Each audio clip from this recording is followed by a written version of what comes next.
Aude Mirkovitch, vous qui êtes face à Marie Laborie qui défend la PMA, pourquoi s'opposer à ce texte quand on a entendu ce que vient de dire Bruno Le Maire? Écoutez, ce que les députés sont en train de dire, c'est tout simplement que les pères ne servent à rien. Dans l'éducation, la construction d'un enfant, ils sont une option, une case qu'on va cocher, que la femme va cocher si elle le désire, mais qu'elle ne cochera pas si elle ne le désire pas. Et nous sommes contre cette privation légale de père. Nous voulons que la loi laisse la possibilité à tous les enfants de décider, s'ils le souhaitent, de rechercher leur père.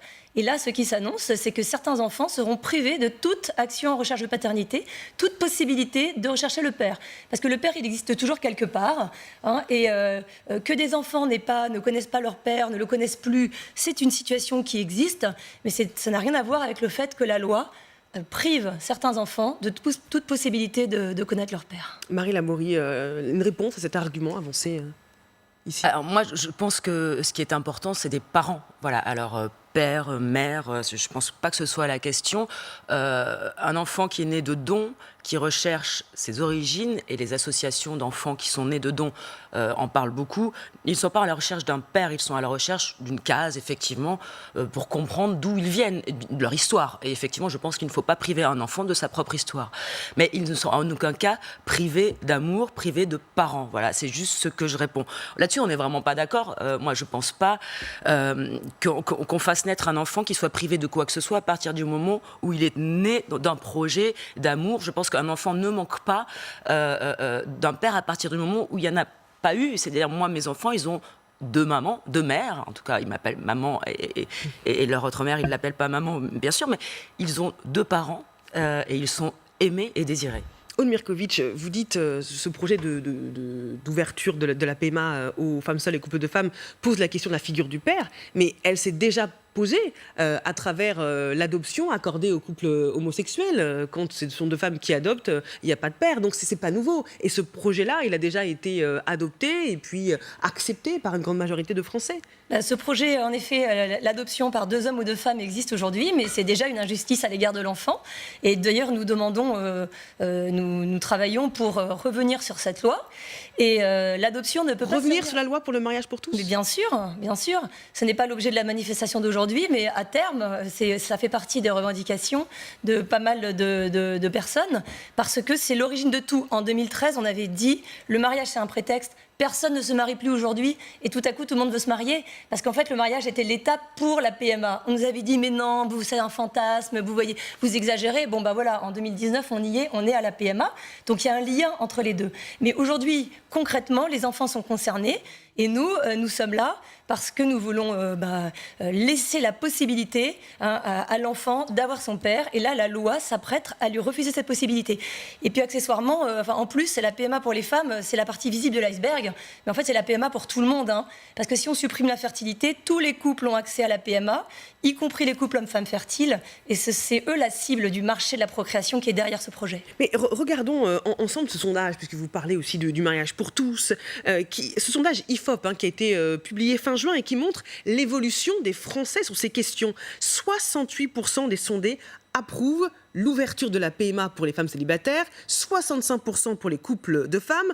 Il y a d'autres sondages qui montrent que le mariage pour tous est complètement rentré dans les mœurs, et pareil pour l'adoption pour les couples homosexuels. Est-ce que vous ne menez pas là un combat d'arrière-garde ? Pas du tout, nous sommes à l'avant-garde.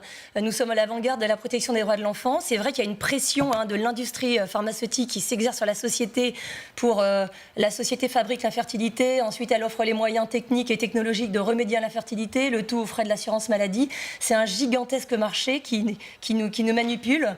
Et au contraire, nous sommes à l'avant-garde de la protection de l'humanité, de l'humain et de la dignité de l'humanité, justement. Ces techniques dont on ne voudrait même pas pour les animaux, on voudrait les infliger aux êtres humains. C'est-à-dire qu'un peu d'écologie dans la procréation humaine, c'est aussi notre objectif.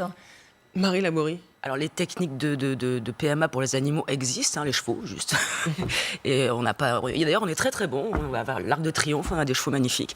Non, enfin bon, c'est une blague à part. Mais quand vous dites qu'au moment du mariage pour tous, il n'était pas question de la PMA et qu'on a menti, c'est pas vrai. C'est pas vrai. Au tout départ, François Hollande avait dit que bien sûr qu'il y aurait la PMA. Il a reculé parce qu'il a eu peur. On sait pourquoi il a eu peur et on a vu le résultat. Mais il a eu tort d'avoir peur.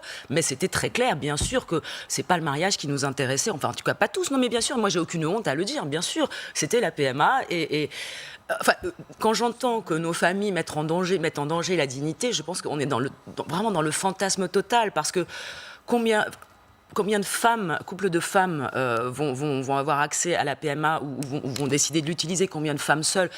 On ne va pas créer des cas de lesbiennes, on ne va pas créer des cas de femmes célibataires qui ne vont pas faire d'enfants avec un homme. Ça ne va pas, on ne va pas avoir des générations spontanées comme ça. C'est des choses qui existent déjà, on ne menace pas la société, ça se compte en quelques milliers, et quoi qu'il arrive, de toute façon, nous existons.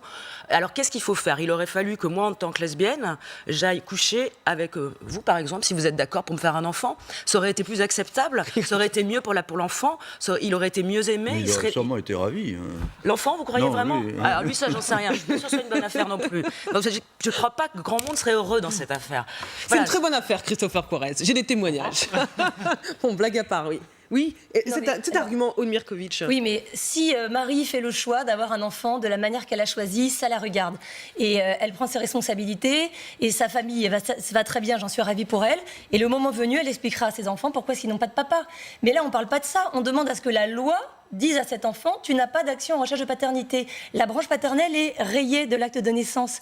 Et à partir du moment où la loi est sollicitée, en tant que citoyen de la République française, nous sommes concernés et nous pouvons donner notre avis. Oui, il y aura un accès faire une recherche en origine, bien sûr, pas en paternité, puisqu'il n'est pas question de paternité. Oui, on mélange deux choses. Mais l'origine, oui.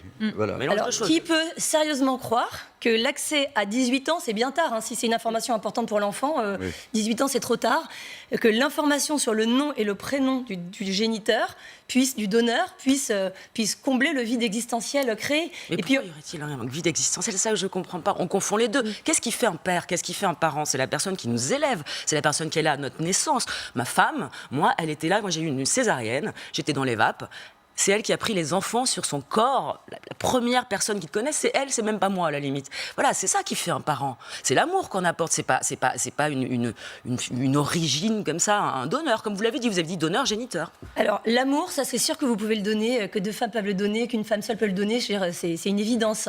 Mais la filiation, c'est quoi ? La filiation, elle découle de l'acte de naissance. Et l'état civil, il relaie la naissance. Il dit à l'enfant de qui il est né.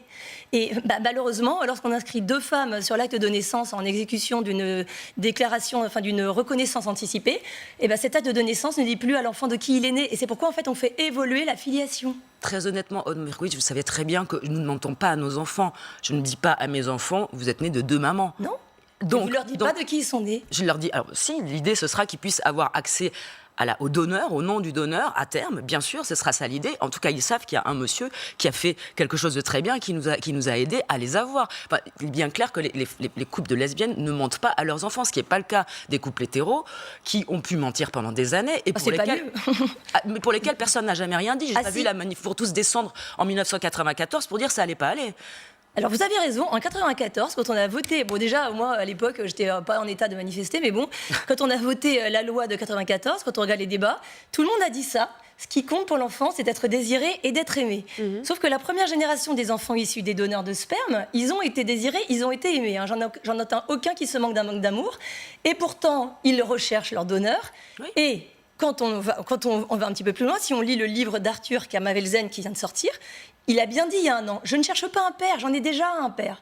Sauf qu'au fil de l'histoire, quand il a commencé à tisser des liens avec ce donneur, il s'est dit au début qu'il s'interdisait de l'appeler père biologique, et à la fin de son bouquin, ce sont les 3 dernières pages, en fait, c'est mon père biologique. Chaque histoire est différente. Aude Mirkovitch, ce qui vous gêne, c'est uniquement le fait que potentiellement un enfant ne puisse pas savoir qui est son père, ou le fait qu'il n'y ait pas de père pendant le temps où l'enfant est élevé. Ce qui me gêne, c'est que la loi prive l'enfant de la branche paternelle de sa filiation. Et en fait, pour réaliser ce que ça veut dire, maintenant, dans le projet de loi, la filiation n'est plus liée à la réalité charnelle de l'engendrement de l'enfant et de sa naissance, elle est fondée sur l'intention, sur la volonté d'une femme ou de deux d'être parent de l'enfant. Mais alors maintenant, quand un homme ne voudra plus assumer sa paternité, qu'est-ce qu'on va faire ? Est-ce qu'on va pouvoir lui imposer sa paternité alors qu'il n'a pas de projet parental, il n'a jamais eu l'intention d'être père, Alors fini l'action en recherche de paternité, fini la pension alimentaire, c'est une régression. Comment est-ce qu'on peut dire à la fois la seule chose qui compte, c'est l'amour, le projet, l'intention, et quand il n'y a pas cet amour, ce projet, cette intention, continuer à imposer la paternité à des hommes qui n'assument pas. Vous voyez, en réalité, ça impacte tout le monde, parce que bien que on prétende le contraire, on change le sens de la filiation. Alors si c'est ça qu'on veut, bah écoutez, moi pourquoi pas, mais encore faut-il en avoir conscience. Et quand on dit ça ne change rien, ça c'est sûr que c'est pas vrai. Dernière réponse, Marie Laborie. En fait, j'ai pas bien compris l'histoire là de la paternité de machin. Enfin, on part sur d'autres choses. Enfin, moi, ça me. C'est l'action en recherche de paternité. On doit prouver que l'homme a engendré l'enfant. Il a même pas voulu être donneur, lui. Il a voulu être rien du tout. Et pourtant, on lui impose la paternité d'un enfant, tout simplement parce que c'est le sien. Et ben ça, si on promeut la parenté comme fondée uniquement sur l'intention, c'est terminé. Mais ça n'arrivera justement pas du tout avec des donneurs. Enfin, voilà, justement, on arrive dans quelque chose de très clair. Les autres. Une mère, ça, j'en sais rien, ça impacte tous les autres. Ça ne me regarde pas vraiment, mais si. Non, mais s'il y a des hommes qui sont pas très cool et qui assument pas, ça fait aussi des milliers d'années que ça arrive, des millions d'années. Voilà, moi, je pense que des mères seules, ça a existé. Oui. Toujours. Non, voilà, mais sauf que là, les femmes célibataires, et j'ai pas envie de parler à leur place, mais quand même, on l'a déjà dit, une femme célibataire qui décide de faire appel à un don, elle le fait en conscience, elle a préparé tout ça, l'enfant, il est accueilli, il n'est pas dans une famille dysfonctionnelle ou qui va manquer d'argent. Mais moi, dernière chose, je voudrais juste être bien sûre. Donc en fait, vous êtes contre la PMA pour tous, hétéro, homo, avec tiers donneur. Exactement. D'accord, donc vous voulez vraiment revenir là-dessus. Pour les hétéros, c'est fini aussi. Le don de gamètes est déjà contraire aux droits de l'enfant. La Cour européenne des droits de l'homme nous dit que chacun a le droit de connaître son ascendance et d'établir juridiquement sa filiation. C'est incompatible avec le don de gamètes. Donc il faut choisir droit de l'enfant ou droit à l'enfant. On aura Ça va intéresser beaucoup de gens quand même, oui, c'est bien clair. On aura entendu vos arguments, Marie Laborie et Aude Mirkovitch. Merci d'être venus débattre sur le plateau.